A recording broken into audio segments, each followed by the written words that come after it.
Our next act is a medievalist. He reads ancient Icelandic. He's had many short stories published. He's a novelist. He has fabulous long legs. And brace yourselves, he's from Wakefield and he got out alive. But he hasn't let being from Wakefield hold him back. He's written some dazzling works of fiction and he's going to share some of them with us tonight. So please welcome to the stage N.J. Ramsden.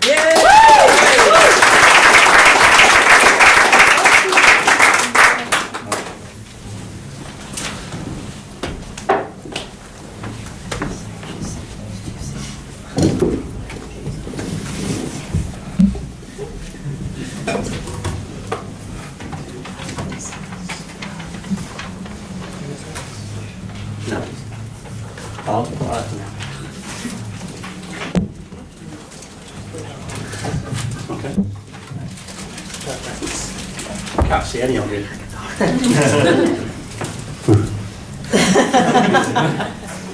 Okay, my name's Nathan Ramsden. I'm a medievalist, accidentally, and I just so happened to fall into this weird pit where you end up translating medieval Icelandic sagas for a laugh, and it really does happen.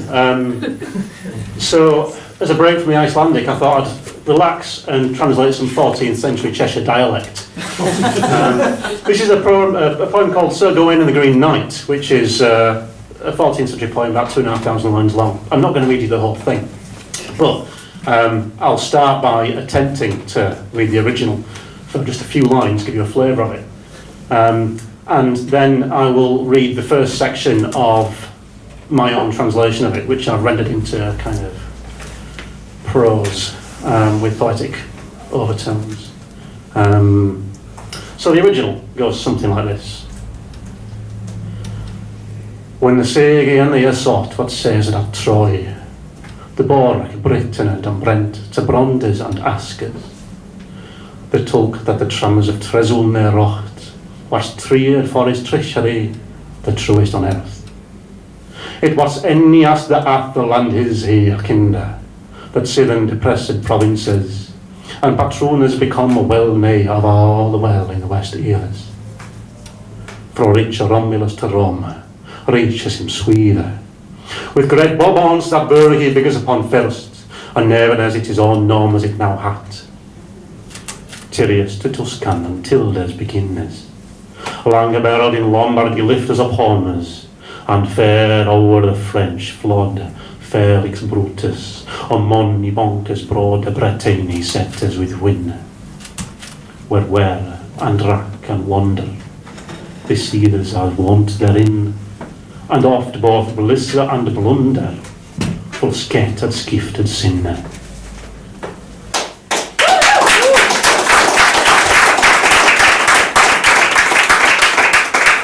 That was verse 1 out of 101. Don't know the rest of it. This is my translation of the first section.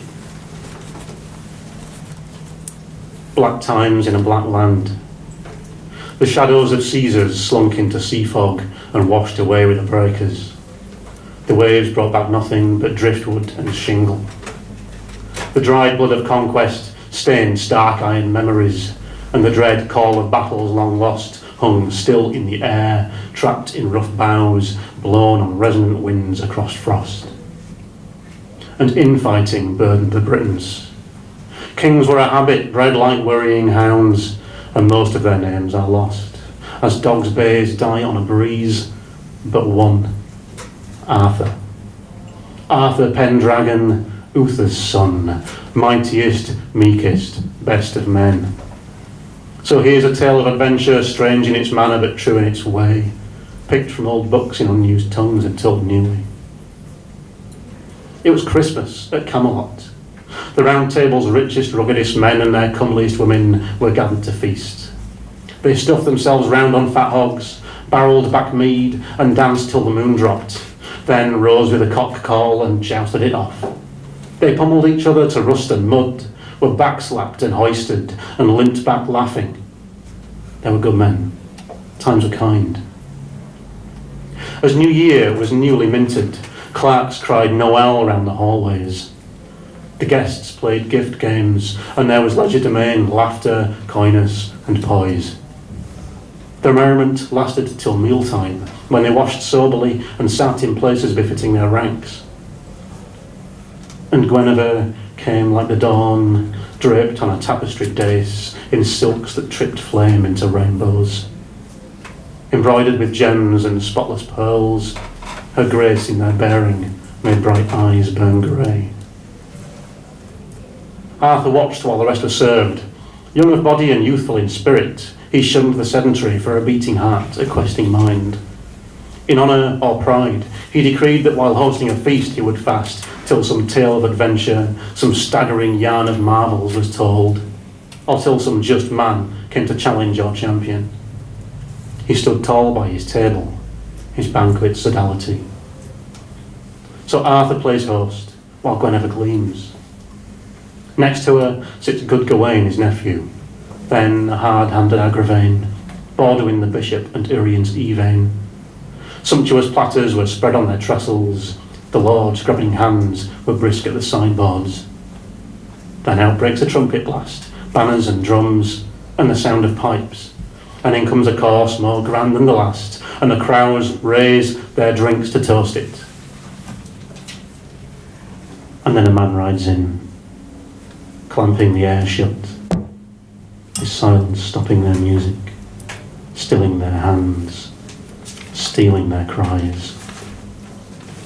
He's built like cut stone, squared off, thick set from gut to neck. His limbs are like tree limbs, rugged and firm, and he's handsome for his ogreish frame. But fine as his features were, best wrought of all of them, the knight was a wonder. He was head to toe green. His flesh was the green of fresh oak growth, his garb was elm and ivy hued, a coat cut close with an ermine mantle, a hood that hung long from under the locks of his hair. And though he was shoeless, his calves were clad as green as gorse. His belt shone with beryl. The saddle bows and silks were banded with gold, embroidered with birds, spangled with flies. From petrel to crupper, down to the stirrups, he glistered like a dew-enamelled morning. A moss-green mane enfolded his shoulders, a beard like a bush hung over his breast, cut like a cape to the crooks of his arms. The mane of his horse was no less verdant, braided in knots of ivy green, entwined with filigree gold, all studded with sepal green stones to the dock. Burnished gold bells were tied on to top it. From forelock to tail, the beast was banded like the sun streaming through leaves. No eyes in that hall had seen such a sight, and the green man's gaze struck back like storm light. His body bore no armour, no helmet, no hauberk, no breastplate, no shield. But in one hand he clutched a bob of holly, winter green and prickly, and clasped in the other a great grave axe. 4 full feet of iron-bound stave, lapped with a lanyard of buttons and braids as acorns on oak. And the blade was broad and bright and sheer. And a man grips the haft and his voice fills the hall. Where, he drawls, is this gang's governor? I ask a friendly word. Shut mouths spoke little, and the open ones gaped. Everyone wondered what cause had this man so oddly skinned, so greatly formed, so brightly dressed. They gawped at the green of the gold as his high horse glowed and he glowered. The brave ones crept closer, the better to look, and then stopped. Nobody spoke. The air hung still. The king, unafraid, called from his seat. Welcome, sir, to my house. I am Arthur. Climb down from your horse and let's speak. No, replied the knight, I'm not for staying. But your high reputation has carried. Folks say your armour's as stiff as your will, but you're valiant, worthy and pure. I've heard of this chivalry. Now, I swear on this branch that I'm begging no brawl, though you'd know if I did. I'm not shy of shields, spears, spike staffs. I've a helm and a hauberk that shine like a starless night. But cloth is softer than steel.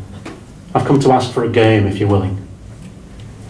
Not a fight? Asked Arthur. I wouldn't fight, said the man, scanning round, with these beardless boys. My might is matchless, but it's Christmas, a time for boys to play games. If any in this house holds himself hardy and dares stand me but one single blow, I'll give him the gift of this good axe. I'll take the first strike as I am, here and now. If any of these lads wants to trust his swing, this blade is his. Just strike me once, and in 1 year and 1 day, I'll take a swipe in return. The room froze like rabbits, snared in a fox's stare. The great green knight turned round his saddle and glared a rust-red glare. What, he resounded, is this the court of Uther's son? Is this what it means, all your pride and conquests, your storms of temper, naught but words? And he laughed Arthur's anger into flesh. The king strode up. Sir, he said, you ask for a folly and it's my duty to grant it. There's not a man here your boasting makes quail. Hand me that axe, I'll deal your blow. The knight steps down. The king takes the blade. Plays it. And the green man plants himself firm, stiff as a tree, and strokes his great green beard. And then a voice from the benches says, let me try. It's Gawain. King, he said, uncle, I ask you to ask me to stand. If my lady allows it, I'll come to your side, for it seems unseemly that a king, however keen, though known for his bravery, should take up a challenge ahead of his knights, good men each one. I am weakest of all, most feeble of wit, and but for your blood in my veins, I'm worth not a trinket. Not yet. A murmur lapped the room. Arthur beckoned, Gawain went. He lowered himself to one knee, grasped the axe's haft, and Arthur's hand blessed him. Kin, he said, nephew, cut once, well and swiftly. Do this right, and I think the fellow's blow will be easy to bear. Gawain faces the knight, who says, tell me your name. I'm Gawain, he answers, and I shall strike you now, and gladly again next year. Gawain, says the knight, you honour yourself with words, but trip on the terms. I ask that you seek me, when the seasons have spun, wherever you feel I might lurk, and get back then what you give today. Where do I look? Said Gawain. For whom do I ask? You tell me nothing. All in good time, says the knight. The covenant is binding. Now take up your grim tool and show us how you're made. Gawain thumbs the blade. The green knight bares his neck. Gawain plants his feet and swings. Steel slices dread air. It arcs into flesh, then through it, swift and easy as a paper cut. The neck splits sharp as trodden twigs, and the great green pole, lopped off like a fruit, rolls to the benches, skirling startled feet. The body stands stiff as copsewood, and it steps down, picks up its head, and with blood coursing quick as a wellspring, gets back on the horse and sits. Undead fingers turn round the dread face, fair eyes on foul. Its brazen gaze burns black as the mouth moves. Gawain, it cries, look that your actions be faithful. At next new year, look to the green chapel.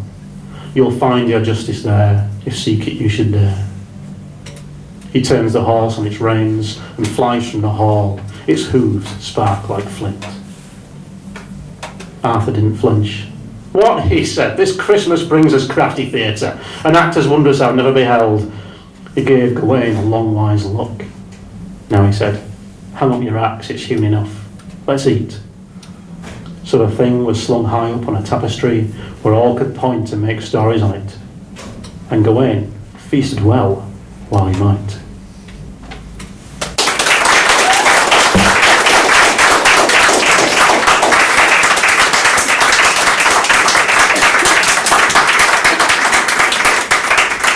Now that's the first quarter or so of the piece. And by way of respite, I'm going to read you a short fairy tale now. This is a series of books of fairy tales, which oddly enough are available to buy online. These are published by Mother's Milk Books, and the series is called Forgotten and Fantastical, and there's some really great stories in. Obviously I'm not talking about my own work here, just generally speaking there are other people's really, really good work in. And it's a very small press, and I think people who are looking for something interesting to read, I think small presses are a really great way to go. There are some really good independent small presses around. I think a lot of the larger publishers aren't necessarily dealing with interesting material on a reliable basis. So don't be afraid of trying small presses when you're looking for stuff. You're in a small press, do you? This is called The Paper House. There once was a man who lived on his own in a house made of paper. All his life he had been given paper. His parents had given him paper. His teachers had given him paper. He spent his pocket money on paper. So by the time he was old enough to make his own way in the world, he knew little else. He had left with his paper and wandered alone till he found a deep wood. And in the deep wood, he spotted a spot that was quiet. He liked the look of it and claimed it. He set his paper down and started to make his house of it. Throughout the wood were walls that others before him had built. Once they had been grand things, but time and the weather had worn them down, and pieces would flutter between the trees. The man liked to gather them and build them into his own. Even when it didn't look right or pages poked out at improper angles, he liked the effect and learned from it. Eventually, he'd made quite a home for himself. It was a shelter of sheaves. It was his. All over his house he wrote names. He liked names. Names are the things in our world, the veil through which we see it. And a good one always rings true. He would spend his days inventing them, sounding them out. And when they were good enough, he would write them down. And when he eventually covered each sheet, he would add it to the house. When he had lived there a very long time, his house had thick, sturdy walls, and it was very warm inside, even when the weather was bitter. In winter, he would sit beneath his paper roof and hug himself while he scribbled. And because it was too cold to go out, he would stick the paper to the inside. In the summer, he would sit in the doorway and nod his head in the sun while he lazily dreamed up names and aired them and jotted them down. And he would paper the place on the outside. As you can guess, the outside grew while the inside shrank, fat and fatter, yet poky and pokier. One day, a woman came along. She had been walking for fun in the forest when she found the house. She called out, excited. "What are you doing in my wood?" the man asked, surprised to see anyone venturing near, having picked the place for its privacy. "Oh," she replied, "I'm just wandering." She was blonde and young, and the man fell in love. The woman fell in love just as quickly. The visits she made grew longer and longer, and after a while she moved in. There was not very much room for them both in the house, and though they tried hard and harder to cope, in the end the man said to her, "My paper house is too crowded with you here," and he found her the next morning turned to stone in her bed. This was rather a shock. He didn't know what to do, so in a panic he put her outside and worked extra hard to build a wall around her. After a time, she was completely enclosed in paper, and if it had not been for the lump that protruded from the side of the house, you would never have known she had been there at all. So the man tried to put it behind him and concentrated hard on his names. The man was happy for a while and sad for a while, and one day along came another woman. She was dark and alluring, and the man was wary, but she called, "Come out of your house and let's be friends," and he fell for her. The same thing happened again. The woman came to him a number of times, and when asked to stay, she stayed. The paper house got smaller and smaller inside, and there was barely room for the both of them, and so the man told her, "I cannot deal with such a tightness, even though I want you dearly." The next morning, she was turned to stone. Again, he was surprised and didn't know what had gone wrong, and because it had made him feel better last time, he put her aside and built up a wall. It happened again, and happened again, and it kept on happening till the man had such a house that he could barely squeeze himself inside, even though passers-by would think it enormous. The man was so intent on inventing names that he didn't want to care about anything else, and couldn't see round the corner. Winters wended their ways. There came a time, as the man papered away the rocky locks of his last love, when he realised his paper had nearly run out. How could this happen? He always had stacks and not planned for a lack. The very idea had never occurred.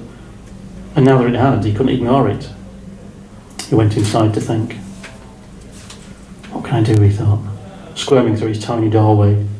What can I do? What can I do? Give me some paper, I know how to use it, but ask me to make it? I'm totally stuffed. If I'd only not wasted it walling up women. Just at that moment, his squirms got him stuck, jammed like a bean in a bunghole. He huffed and he puffed and he cried and he worried and he wriggled and jiggled and yelled and bawled and swore and begged and cursed and prayed. But none of it did any good. He sucked and blew and shouted and sobbed and pulled and pushed and squeezed and squashed and writhed and flapped and jerked and shook. And nothing more came of that either. Despite his pickle, he was forced to calm down. He waited for ideas to pop up. And waited. And he waited again. He was about to wait for a fourth time when a noise outside crept in. It was muffled and faint, but just thin enough to slip past his torso and tickle his ears. So he wriggled his feet, which were poking into the air, to see if the noise would reply. And it did. He felt his ankles grabbed, and he felt his legs being tugged. There was pulling and panting, heaving and hoeing, and the man began to move, with the greatest of difficulty, backwards out of his box. Bits of paper stuck to him as he slid along, and after some effort, pop, he was out on the grass. He stood up. He shook himself down. Tatters of paper flapped away on the air, some of them clipped by the breeze and wafted away, some flitting back down on the roof of his house, or settling like snow at his feet. He rubbed his eyes, played with his hair, and scratched his chin, and he turned round to see the sound that had saved him. Well, well, indeed. Standing right there was a most beautiful woman with ink-dark eyes that gleamed as he gazed, and a smile that crept from her face to his. Hello, he said, and she said, hello, and his heart began to sparkle inside. Thanks, he said, for getting me out. I thought I'd never budge. Perhaps, the woman said with a smile, you shouldn't make your silly house so small inside. And she began to laugh because she found him funny. Initially quite offended, the man saw a point and realised how stupid he'd been. He decided to walk away from the old house and build a brand new one. And this time he'd not boxed it up, as the beautiful woman had learned a smidge about paper herself and knew, amongst other things, how to make it. He was kind to her because she had helped him, and because he was kind, and it's that kind of story, after a while, they fell in love. So they made a new house together with plenty of room inside. And although he carried on with his naming and pasting, he was careful to put pieces in sensible places. He also built things especially for her, and he learned some new tricks in the doing. He wouldn't get stuck again. And that is almost that, except to say that so far, though that first house is still somewhere in that wood, the corner it's in is sorry and dark, and the new house sits in a sun-spangled clearing, and when winter wends, it is nippy but short.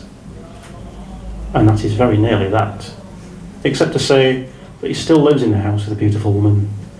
So if you are walking and find that wood, and go deep enough in, you may meet the two lovers.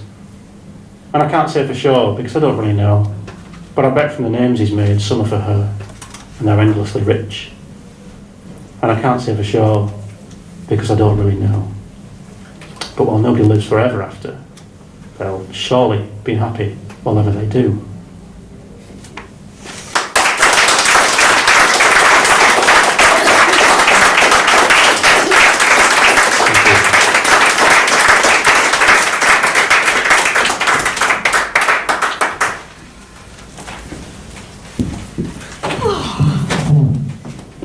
You were wonderfully attentive and quiet during that last act, so please make some noise now for NJ Ramsden.